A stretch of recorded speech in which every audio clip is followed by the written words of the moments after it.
Hey, what's up, everybody? Video 44 coming at you with another video. All right. So, I feel pretty good. Did my little Hollywood thing. Didn't walk all the way to Sunset today. I decided to climb up the hills over there, as I try to often do these days. Having a really good month with that. And bought everything I needed at Trader Joe's. I didn't need anything from Target necessarily. So, yeah, just heading back now. Feeling all right, man. Feeling pretty good. I think the 3 days of rest and exercise, a combination of both, really did me some good. And I think my body reacted very well to all of what it just did right now. And that's what it's all about, man. Just trying to cut back on as much eating as I've been doing over the last year or so. Cutting down on eating out. Cutting down on portions.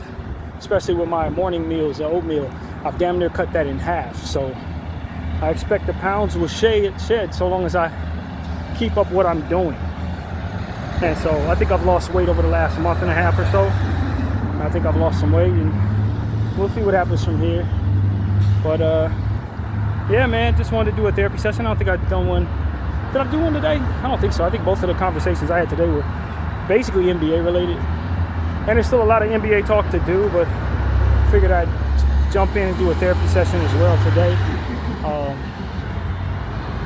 Man, I think maybe I did make a therapy session. I don't remember. Yes, I probably did. This is my second one of the day. I'm tripping. But yeah, man, feeling all right.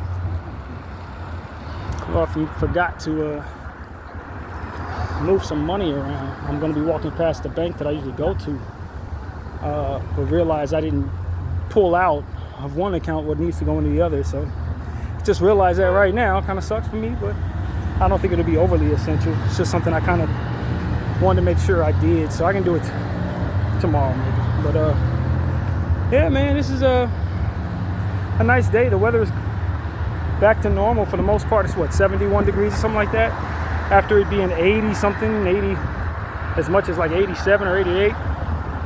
So this is something we got to be careful with. I hear there was an earthquake today somewhere in Southern California.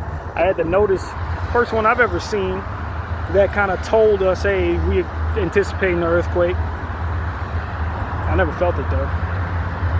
But I guess it was like a 6.6 somewhere down here. I don't know, man. I know a big one could always be in place for this area. But then again, you know, we're seeing a lot of unprecedented natural disasters all over the world, so no telling what's really next. But prayers out to anybody that has to deal with that in any way. So yeah, man, I don't know what I wanted to talk about, but I did see something online that was rather disturbing. I guess it was a girl, one of my personal Facebook friends. This hasn't gone viral, but it is something that I saw on my feed. She posted a text thread of a guy and her going back and forth. Essentially, she said that he R-worded her, and he didn't know what the problem was. She said he was a 25-year-old kid from Arkansas. He didn't know what the problem was. I guess he thought it was consensual somehow, and she didn't. I didn't get any more context than that. I didn't dig deep into it any further than that. But she told him, she said in the text thread, that this is what you had done. This is what you did to me. And he said, girl, that wasn't no R word. So you're not effing with me for real? And he said,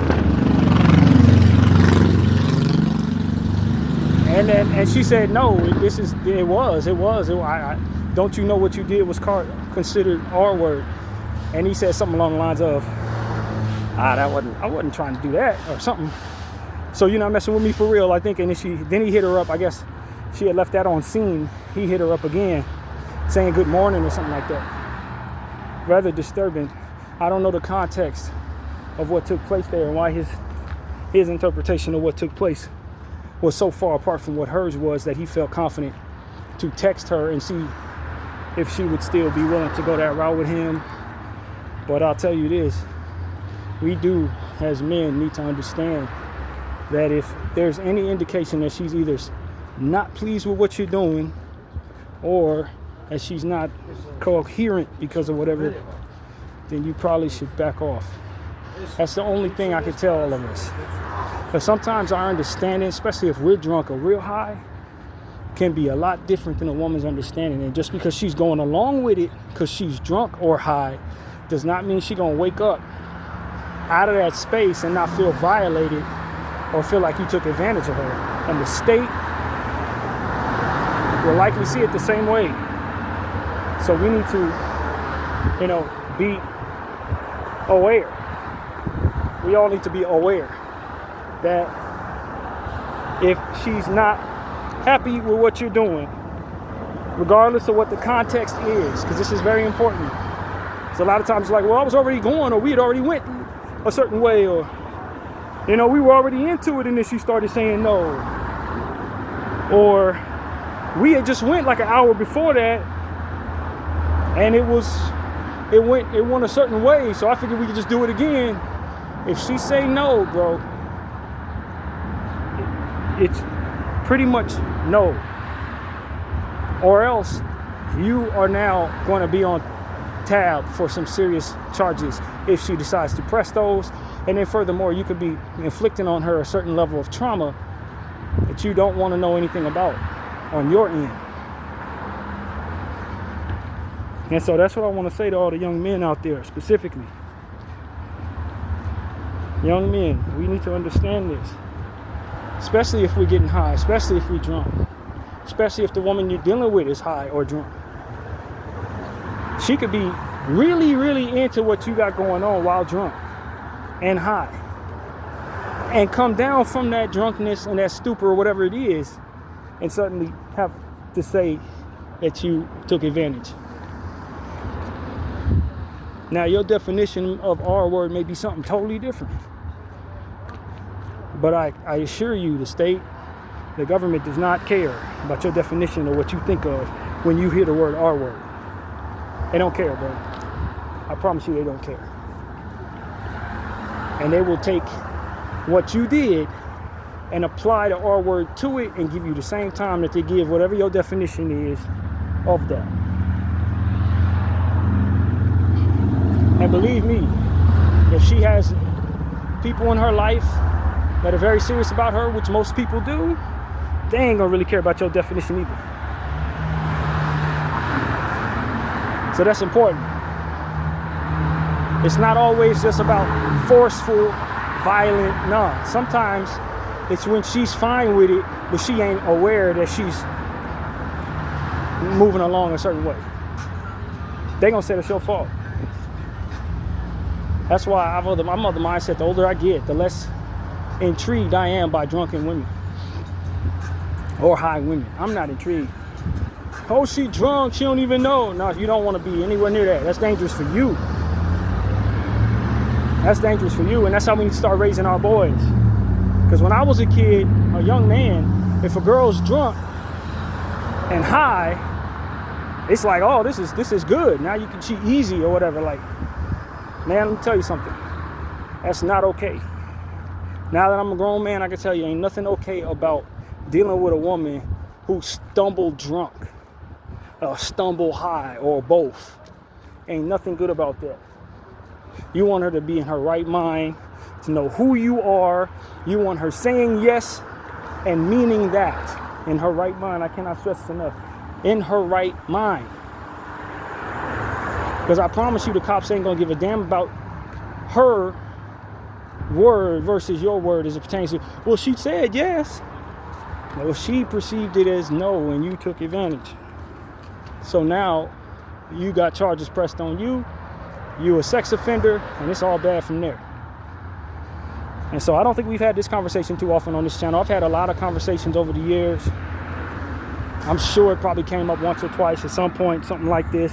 But I don't remember having any conversations like this in the modern times. And this is an important part about being a man and about raising men. We got to let each other know.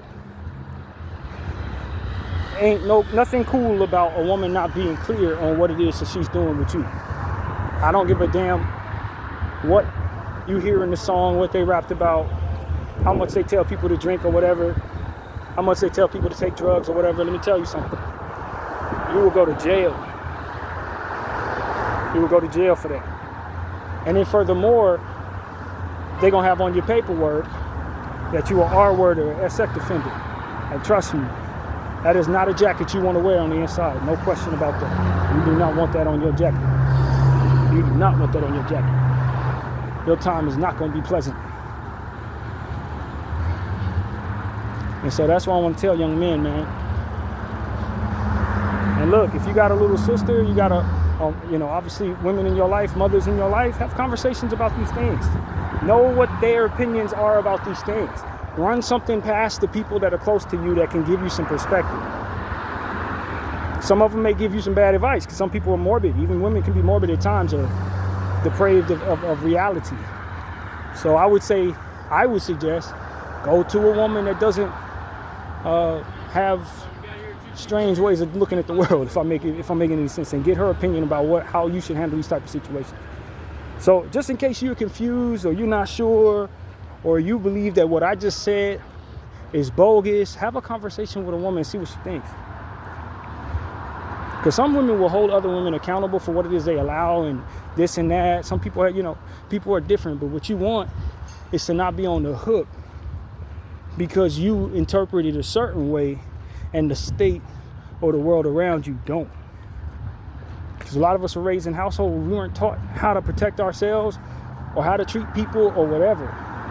We think it's cool to move a certain way, then we end up living with them consequences. And those consequences, they're not worth it in any way, shape, or form. And then girls, just the same. Keep your head. Keep your head about you. Don't get so pissy drunk and so high around a bunch of strange guys. Don't do it. Or strange girls for that matter, because some of them ain't your friends. I've heard many stories over the years where girls trusted other girls and then they found themselves surrounded by people that weren't good. And bad things happen, very bad things at times. The older I get, the less being out of my mind feels cool to me. That's what I want people to understand. The younger I was, the cooler being drunk and being faded was. The older I get, the more I realize, that is not a state of mind that you can protect yourself within very well. You leave yourself vulnerable for many things when you allow your head to not be about you. You want to win battles against the bottle, man. You do not, unless you're one of these functional drunks or functional high people, and a lot of people mistake who they are in that way. Oh, I can function, yeah, but not like you think. Oh, I can drive, no, not like you think. Not in those situations. Oh, I handle it well. I've been doing this so long. It only takes one time for it to go wrong. When you put these poisons in your body with the intention of having your mind leave you, you still got to be responsible for the actions of your body while your mind is like that. And it's very difficult to do that. And even though the state won't tell the lady that she's accountable, should be held accountable, I will raise my daughters to understand that there's some accountability for losing your damn mind in whatever way you do, forcefully through alcohol or drugs, and then what takes place afterward. The state ain't gonna hold you accountable like that, but to prevent measures from being as bad as they can get, we'd be wise to hold our daughters accountable for how they act, or allowing themselves to get so drunk that they can't protect how they act. We're talking about preventative measures. We ain't trying to be kind to people who want the world to be a way that it isn't. We're interested in protecting our women. That's what we're interested in, protecting our daughters. And the way that it actually is out there, if you're going to get drunk and high about a bunch of strange dudes, a bunch of young men, there's going to be someone in that clique that may take advantage. There's going to be someone in that surrounding that's waiting for you to be as drunk as you need to be so that they can take advantage of you. This is not fair. This is not cool, but this is the world you're in. This is the reality of life. And there's some sicko kids out there and some just depraved sociopath, sex depraved kids that are over doped up on porn and don't get any very often. Or maybe they do. Whatever the case may be, if you're too drunk around that dude, he may take advantage of you. In fact, it's a good chance he is going to. That particular type of person, he's going to take advantage.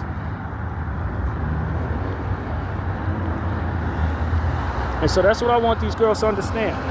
I understand there's a certain psychology around a lot of what is appropriate in conversation. And we talked about earlier today in a conversation about Isaiah Thomas and LeBron James, about how Isaiah Thomas was not pleased with LeBron walking around without his shirt on or playing basketball without his shirt on with the cameras on in the big arena. And how that, in my opinion, I didn't see it the same way because I don't look at that as something that's going to provoke inappropriate behavior or a sexual thought in my mind. So I didn't see the problem. If the man's shooting the basketball without a shirt on, I didn't see the problem. But this brings you to another conversation that kind of fits the conversation we were having. And that is, there are certain images in the minds of certain people that they cannot see without being tempted or aroused. And while the conversation around policing women's clothing, or that women should be able to dress however they want and not be taken advantage of or approached a certain way, is appropriate in today's era, in today's world, where people hold each other accountable for policing women's clothing, and people look at it as if a woman should be able to dress fully nude if she wants to without having to deal with any sexual energy from a man. But like I said, the reality is that's not the world that is. That's the world that a lot of people who have control of the conversation want it to be. To where women can walk around bare-breasted and a man's not going to be aroused in the street if she does so. But the truth is, you will welcome certain energy by way of what it is that you allow yourself to be presented. You can't will depravity away from the minds of a man when he sees certain things. There is a very big difference between you walking around in thongs and your breasts out to you wrapped up, fully clothed. And yes, someone who is depraved and sick and capable of being an offender will likely offend both women. He will. But the average of us, you awaken certain things, certain demons in an average man when you dress less around the average man. This is not even up for debate. This is the anatomy of men and women. If you're going to dress a certain way, you're going to welcome a certain thing. The world we're in today is going to make it sound like I'm a bad guy for saying that. But that is a narrative that unfortunately does not coincide with the realities around. So I'm just here to tell y'all, go ahead and call me the bad guy for saying this. But you are going to arouse certain people that you don't want to arouse when you dress less, when you're provocative in your nature. There are going to be many people who are wired to deal with that and not see sexual energy. But there are people out here who are not. Some of them would otherwise not be provoked if not for those images in their face. This is reality. And that is what we're trying to help navigate around with our young women. Because we're in the era with the IG and OnlyFans and all of this, and a lot of times women really genuinely believe that they can walk around like this and not provoke a man to be his worst. Or that the only people who are going to be provoked by that are people who would otherwise be provoked by that if not for the presence of any clothing or none or fully clothed. She could be wearing a hazmat suit and still going to attract that type of person, which in some cases is absolutely true. But if you're going to walk around fully nude, you're going to attract the wrong people in a lot of cases. If you're going to walk around with hardly nothing on, you're going to attract the wrong people in certain cases. It just is what it is. And I can tell you that if we walk around as if that's not the case, you're going to have instances that don't need to take place because of the lack of cognizance to that reality.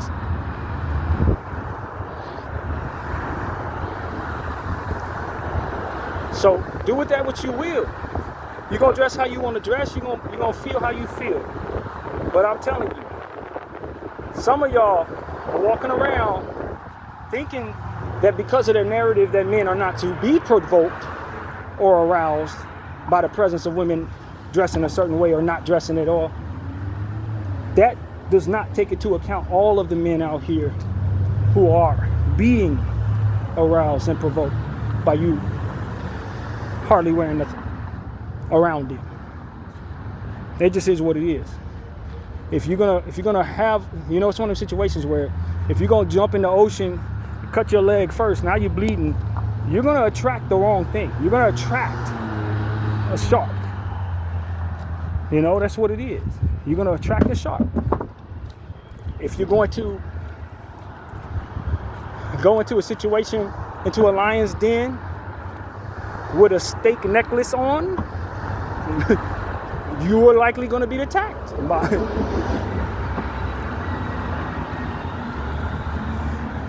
And so that's the truth, man. And look, there are a lot of people who ain't going to agree with that. Like I said, this is a very typical 2025 type conversation where people are going to tell you, no, that's ridiculous. A woman should be able to wear what she wants and have to deal with nothing. That's not what real is. That's not what actually is around her. She could project that reality all she wants.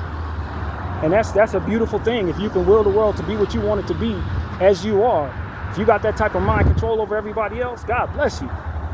Maybe you can will away some of the worst things in the world. But the truth of the matter is, that ain't how that works. That is not how that works.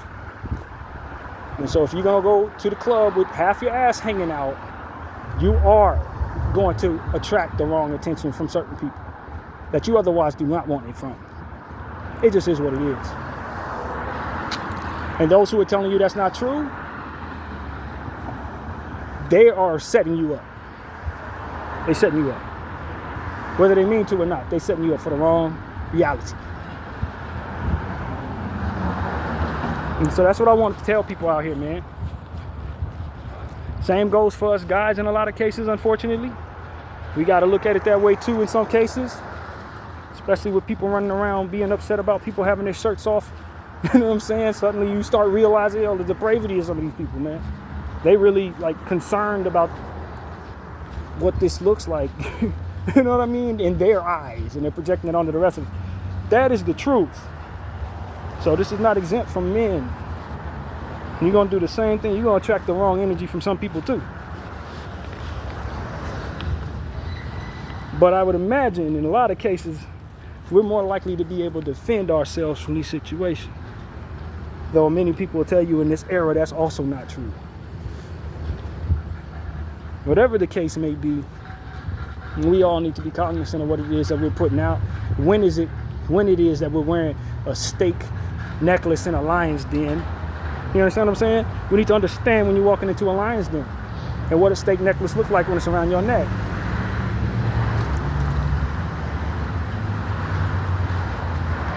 And you could be appalled after that lion attacks, but at the end of the day, it would not have if you didn't have that steak necklace on around your neck. Or maybe it would have, but it would have surely been less likely. Surely would have been less likely. And so that's really what it is, man. 2025 and 2024, this era that we're in, it has done a poor job of being real in a lot of cases, because we're in the era of willing people to be in what they want to be and demanding other people go along with other people's delusions. That's just what it is. I am my identity. I say I am what I am, so therefore I am, and you will adjust. It's a lot of that being on the forefront of what is promoted to us. And some of it is helpful in the sense that it allows for tolerance. But other stuff ignores certain things that are very obvious. A lot of it ignores certain things that allow for people to be fair to one another. And because it's so taboo, so to speak, to talk about it in these terms, in this era, in this little bubble we're in, with this time we're in, it's almost like you feel like, based on the norms of the world around you, that you can't point out that the sky is blue. I hope we're exiting that era. I hope we are. But with so much intolerance in the world, I doubt that we are. Because a lot of people take these things to the extreme. If a man wants to walk around in a dress, that's fine. If he want to be known as a transvestite, God bless him. If he wants to be a transsexual, God bless him. God bless her. But once you start trying to mold the world around you so that others play into that space of mind that you define as yourself, that's when you start making it confusing for a lot of people. Now I gotta call you her when you're a him, but I see you as a him and you see yourself as a her, so now I'm being disrespectful to you by not properly gendering you. But the proper is based on not what it is you were born to be, but what it is you've chosen. So what is actually proper? It's confusing. And that many people live in confusion based on these things, some of which are based on mental illness and delusion. It often forces people like myself, for example, into spaces where I got to ignore certain things that are obvious to me so that they can go along with what it is that they believe.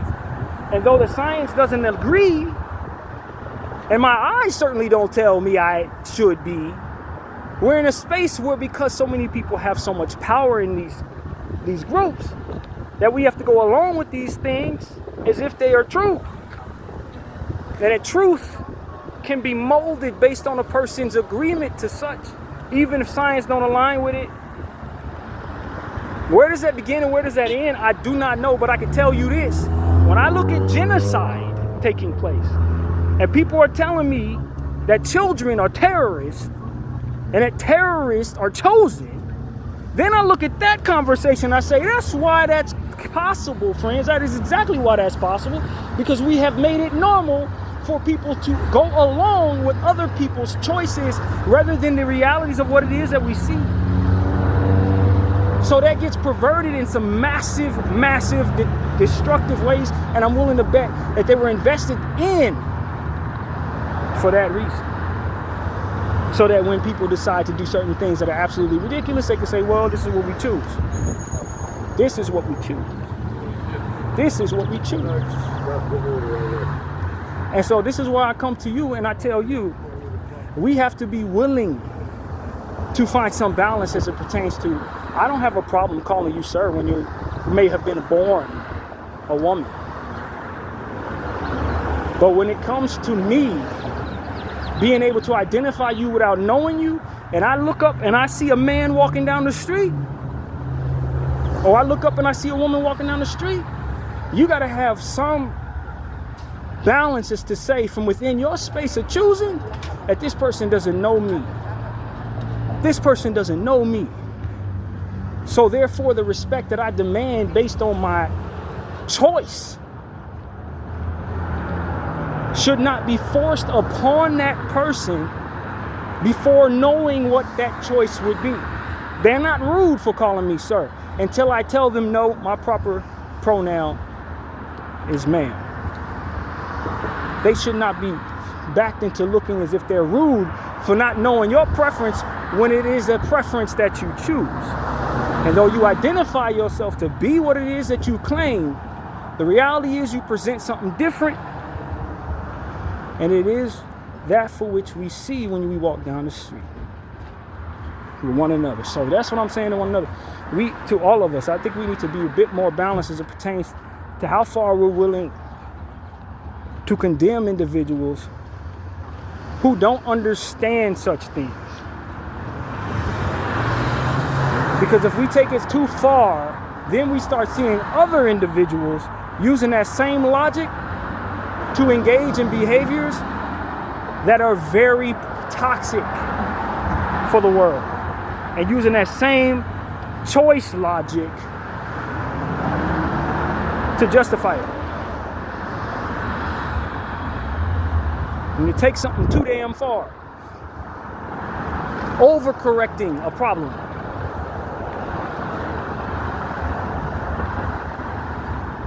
And so this is what I'm here to share my opinion in regards to. We have done a great job of incorporating people who've made choices based on what they feel inside, not necessarily what they project to the rest of us. We've done a good job of trying to normalize respecting those people. What we haven't done a good job of is making it so that the people who are around them, who are not in their worlds, who are not used to their norms, feel respected in regards to how they view those people. They're trying to mold the world to fit them. What you've done is made the world impossible for me. Is that fair? Is it fair? This is the question I have for all of us. Is that fair? Now suddenly I'm labeled a bad guy because I didn't genderize them in a way that they would prefer without actually knowing these people.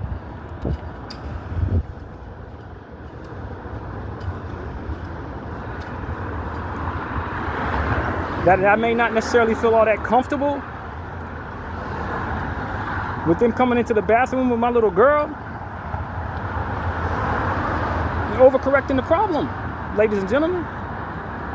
Don't you see that? We're overcorrecting the problem.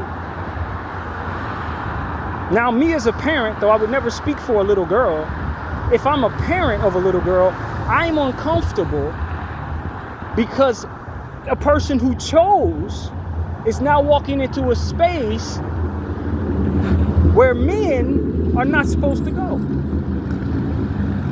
And because of their identification within themselves to be that for which is a woman, now all of a sudden I'm uncomfortable as a man because my little girl comes out and says that someone like that walked in the bathroom with her.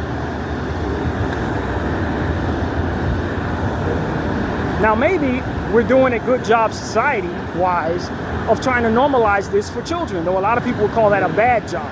Depends on the spectrum you're on.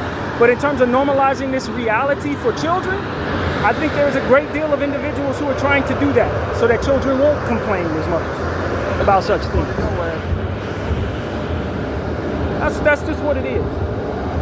But at the end of the day, if I happen to have a kid that isn't comfortable with that, and they happen to come up to me and tell me that they saw someone like that in the bathroom with them,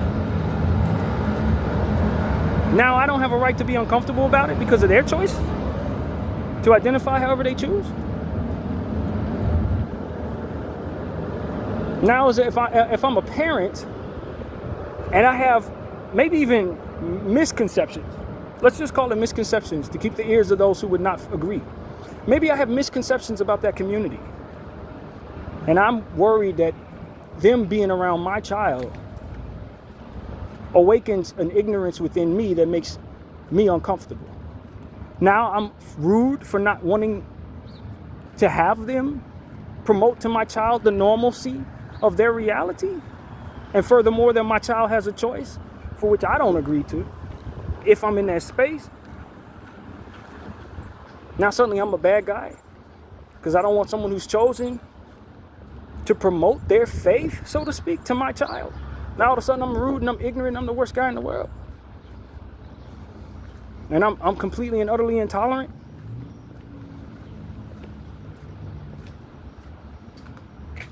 I just think that we haven't done a good enough job in this conversation of making all comfortable, because we tried to overcorrect the problem for the intolerance shown to the chosen, for those who choose rather, that we have made it very uncomfortable for those who are not in that situation, trying to adapt to those who've chosen. Now suddenly I got to be a certain way, even if I'm not a certain way, so that they can fit, the world can fit what makes them comfortable. But what about my comfort? Well, you may say because there's so many of me and I'm straight, that it shouldn't be so much of an inconvenience to me as a straight person to mold the world to fit their circumstance. And then what you end up doing in a lot of cases is looking at the plight of the African Americans, the plight of people, indigenous people, and applying the logic to that. We'll say, okay, well, if you don't have to be tolerant to those people, then we don't have to be tolerant to you as a black person. You see what I'm saying? And it becomes a situation where now suddenly I'm a bad guy because I don't agree with that behavior. And now all of a sudden you're throwing back in my face the plight of being a black person to further condemn my discomfort with what I perceive may be wrong, or what I perceive may be not appropriate for my child, if we're going to stay focused on the example. All of these different things, I believe, probably are best looked at through a case-by-case basis type of lens. But just the same, we have to be honest and speak to those who we let in, who are not meaning well by children, who do not mean to awaken tolerance, but more so want to awaken a certain sickness in a child by way of this conversation being promoted to them and the normalcy of certain things. There are very good people who want to see what's best for children and help them understand how to be tolerant and to choose and to be, comfortable around people who've chosen a certain way, and how to respect those people, to keep peace around them, and how to be friends with people that may be different than them. And for those individuals who are in these conversations, these spaces, I wish the best. But will we ignore that there's some sickos and wackos in your community that are also in your spaces, pretending to be you, promoting to our children things that are not good, but just really sick? And maybe you'll turn that around and say to me, well, there are people who are straight, who are just as evil, who have the same intentions, without a doubt, without any doubt. And the presence of that being true should not take away from the focus of what it is we're talking about in regards to the wrongdoers around you. You see, a lot of people will say, well, just because it's a bunch of sick, straight individuals who want to do those type of things, that we should ignore those who are part of the chosen, those who've chosen, or whatever the heck that's called, how you say that. That there are people in there who want to exploit children in their community, lined up trying to get close to our kids, or trying to line up and get into the bathroom with us, or trying to to assume that there's no depravity there. Overcorrecting the problem, not giving credence to the demons in the details. This is what our society, I think, in my opinion, has done a poor job of doing, and will use every excuse to keep from zeroing in on, for which we cannot allow, in my opinion.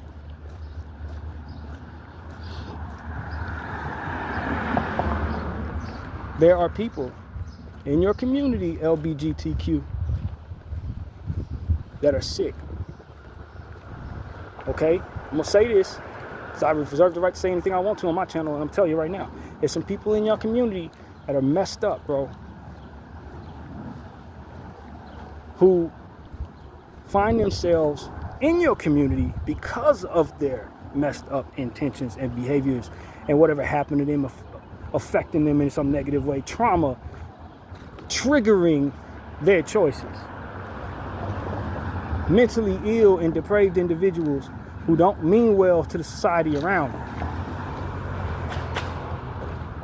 You have to forgive me for not knowing who's who and not wanting anybody around my kids that are going to promote something that could potentially let that demon in. And you're going to have to also forgive me for not looking at myself and seeing the same thing in regards to my group. A lot of us haven't elevated to that space where we can look and see just as much sickness in our own groups as we do in others. It's not fair. But again, we're not talking about what's fair. We're talking about reality. We're talking about reality. for which I think has been depraved of a lot of us in regards to these conversations. I don't want to be intolerant. I don't want to be ignorant. I don't want to force an ideology that forces people into the closet, or furthermore forces it into spaces where every child is uncomfortable around you. I don't think that's the answer. You see what I'm saying? I don't think that's the answer. I don't think pretending that you don't exist is the answer. I definitely don't believe that. Maybe there should be some responsible conversation being had in schools about your community, about how to respect you, about how to treat you. I don't think that should be irresponsibly just pushed aside. I don't think that. I don't think I could will you away, just like you can't will me away. We got to know how to treat one another. We got to know how to speak to one another. But we also got to know how not to make ourselves the center of the universe as to make everyone around us uncomfortable while trying to make the world be comfortable with us. That's what we got to understand.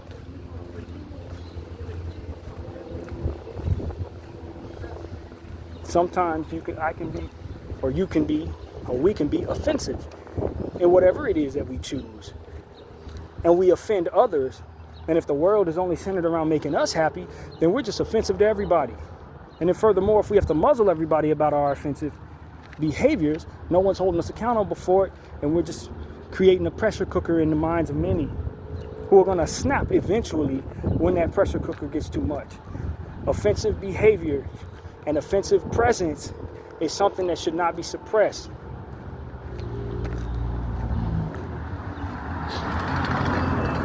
I should be able to express how uncomfortable I feel with you walking in the bathroom with me. Just like you should be able to express how irritated you are with that discomfort. Open discourse is healthy and bridges the gap, in my opinion. It dispels myths. It promotes friendship, which then can expose who's good and who's not within communities. But as long as we're continuing to hide behind what is appropriate as it pertains to what it is we can say and what it is we cannot say, we're always going to be at a distance. Myths are always going to drive our lack of tolerance for one another. And if we keep overcorrecting problems for the presence of discrimination, we're always going to find mistreatment on the back end of that overcorrection each and every time. And we got to be honest that there are evil people on both sides of these conversations. People who are depraved of the mind on both sides of these conversations as it pertains to LGBTQ community. There are people who are hiding in the closet who act as if they are the most offended by your presence because they don't want to be provoked into being aroused by your presence. They don't want what it is they're fighting with to be fed. That demon inside of them, so to speak. That monster inside of them, so to speak, to be fed by you. So they act like they're your biggest opponent in all of the things that you do to try to raise awareness, try to raise tolerance for your community. We need to be honest about the presence of those people and how toxic they are for the conversation at hand.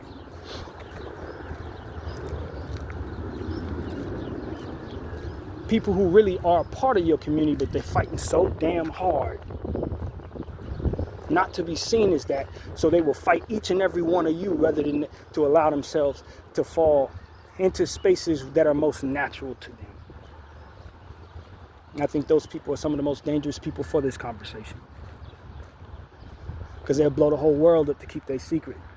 They'll blow the whole world up to keep themselves from being tempted by what it is that they were created to be, for which they do not choose, which is their right.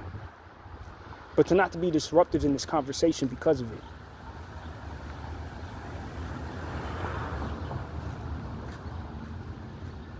Yeah.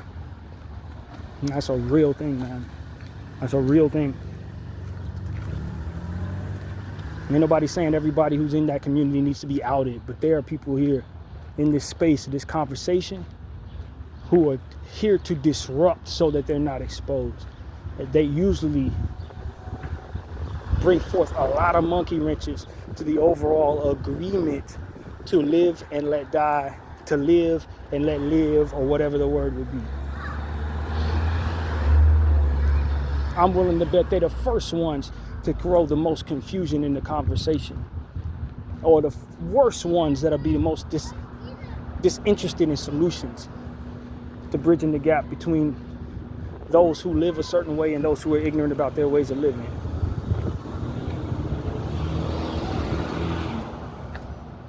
And this is why some sense of presence is best when discussing children in this community, because you don't want a new generation of people like that to grow up thinking that they have to just not be who they are and be disruptive to everybody who's trying to be, because to keep themselves in their closet. This is a very important aspect of this conversation, which is why I'm not fully against educating children about LGBTQ, because you end up having so many of them raised in households where intolerance and closeted, just religious extreme depravity will keep people from being themselves, and for generations that are the most disruptive in the discourse of this conversation, that are the most violent in regards to a lot of cases of discrimination, and the most intolerant. We don't want another generation of children raised to be that way. So for that, I do think there should be some discourse amongst children about the community, so that people can just not raise one another to hate one another, and then furthermore to be so afraid to be themselves that they ultimately be disruptive to others. Keeping myths alive. That's a big thing in the black community. It's a huge thing in the black community, because we were raised to align with what is in regards to what a man and a woman's supposed to be in a lot of cases. We will shun anybody from our community to look a certain way or behave a certain way or choose however they do. And so many people within that community end up being that way, creating intolerance, myths, frustration, violence, and all different types of things to seem straight when they're not. They're just not. And they can't turn it off. They can't deliver it out of their system. That's not how that works. If you're going to align yourself with God to dispel lust as a sin from your life, delusion about who you are need not come into that conversation. Now, this is a big point that I'm making here. There are a lot of people who are religious who are trying to be delivered, which is their right. If they don't want to engage in sexual behavior, or if they don't want to engage in certain behavior that they deem is wrong, deem is against God, that's their right to do that. But to be in denial about who you are in that process is toxic to this conversation that we're having here. Just because you don't want to involve anything sexual into your life does not mean you get to run around and tell yourself that you are not what it is that ultimately you are wired to be. That you don't want to behave that way and engage in that behavior is your business. But to tell yourself you ain't that, that's a problem. What's that? And we need to normalize saying that in these conversations. Because there's a lot of us who are straight, who need to get sex out of our lives. We don't run around saying we don't like what we like. We say that we need to get sex out of our lives. however it goes. And we're trying to abstain for the sake of what the Lord would prefer.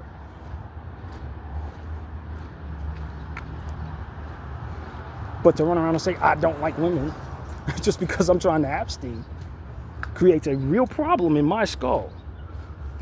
Let's just be honest about that. And that's what a lot of people are dealing with in the LGBT community as it pertains to religious people who are trying to abstain.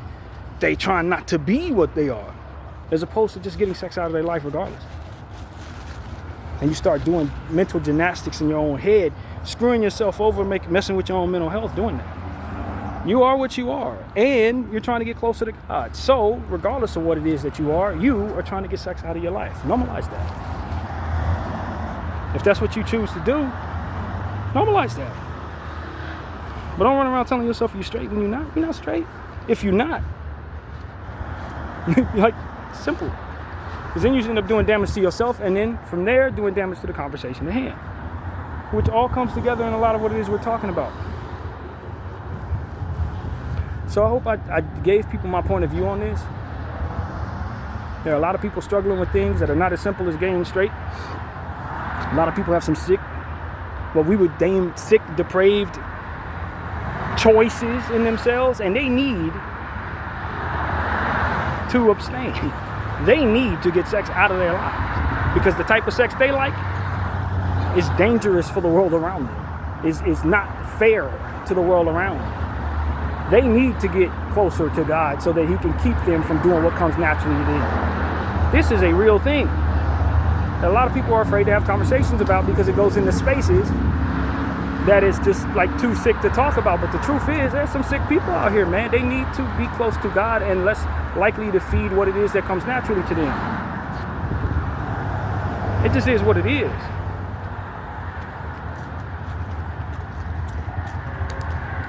And so for those people, I'll tell you, it can be done. A straight person can do it. You can do it too. But you need to do it so that you can not victimize others, not display a depravity that's going to get you locked up or whatever.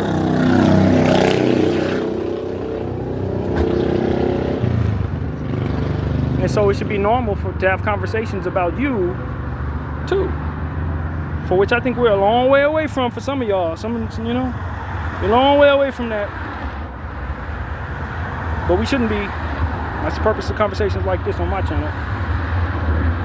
So that's pretty much what I got to say, man. Prayers out to anybody who's trying to figure out themselves, trying to figure out others who don't know who they are yet, but so they can't possibly define it in the eyes of all of us. There's room for you. There's room for you in this conversation. I may not have the answers, but I certainly don't want to think that you don't exist. Some of y'all just don't know. You ain't sure yet. That's okay. Hi, Curtis. How are you? Good. How are you today? Doing a little recording here. I'm just looking for the mailman. Oh, I haven't seen him. I guess he's gone. Oh, well. Thank you. Alrighty. And that's fine. You may not know who you are. That's fine. But in the presence of you not knowing who you are, you still are responsible for not being a monster to others, and furthermore, not making other people who may not know any more about you than you would know about yourself, obviously, extremely and utterly uncomfortable around you. However that goes. And so that's why I'm here to say, I appreciate everybody for watching BDF 44.